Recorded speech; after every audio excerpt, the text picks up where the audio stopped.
Como siempre, los árboles tienen ventajas, pero también tienen desventajas. Y una de las cosas que deberíamos pensar en cuidar siempre es cómo llevamos estos elementos a otro tipo de estructura de datos. El día de hoy vamos a ver representación de árboles binarios. Vamos a ver cómo los árboles binarios se pueden traspasar a otro tipo de estructura de datos para manejarla bajo la lógica de esa otra tipo de estructura. Eso nos puede ayudar a las personas que tienen más facilidad, por ejemplo, en manejar los arreglos. Vamos a ver entonces la implementación. Los árboles tienen varias formas de representarse.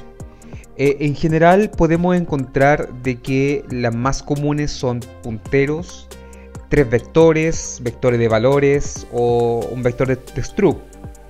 En este caso vamos a ver el primero, el más común, que es haciendo uso de el izquierdo-derecho, que son punteros.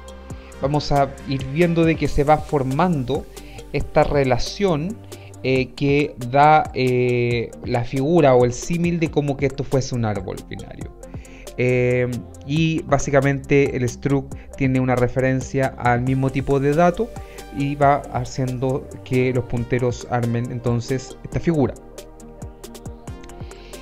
Mediante tres vectores, esta alternativa considera tres arreglos de tipo lineal paralelos que contemplan el campo de información y las posiciones de sus dos subárboles. Por ejemplo, la información A te va a llevar a la posición 4 a la izquierda, o sea, acá. Bueno, estamos asumiendo que el arreglo está de 1 a n, debería ser de 0 a n-1, pero eso depende del lenguaje. Y en el caso de la derecha va a ir a la 11, o sea, a la C. Y si se dan cuenta, el A lleva a la B y además lleva a la C. Entonces eso es lo importante que hay que considerar dentro de esta representación.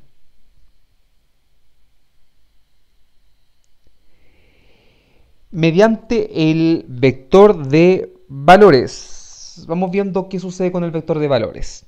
Se considera un solo arreglo unidimensional, a diferencia del caso anterior que se consideraban tres. Para un árbol de profundidad h, por ende tienen que volver a recordar los conceptos para ver la profundidad, se necesita un largo 2h más 2.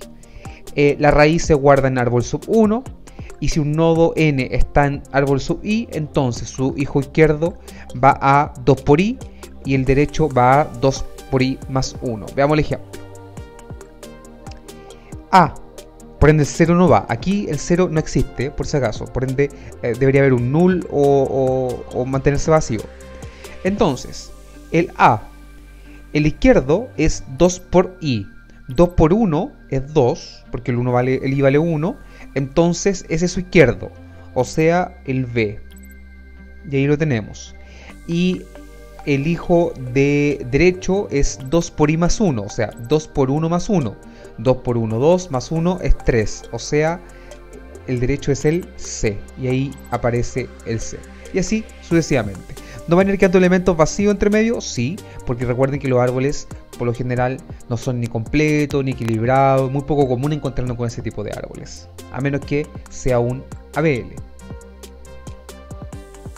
De esta forma, pudimos entonces ver cómo se manejan los árboles binarios de búsqueda, pero llevados, por ejemplo, a otro tipo de estructura de datos, la más común, los arreglos. De esta forma nos va a permitir trabajar con ellos de una forma distinta, pero manteniendo la lógica de un árbol. Por ende, podríamos llevar todo de un árbol a un arreglo, trabajar sobre él y luego devolvernos a un árbol.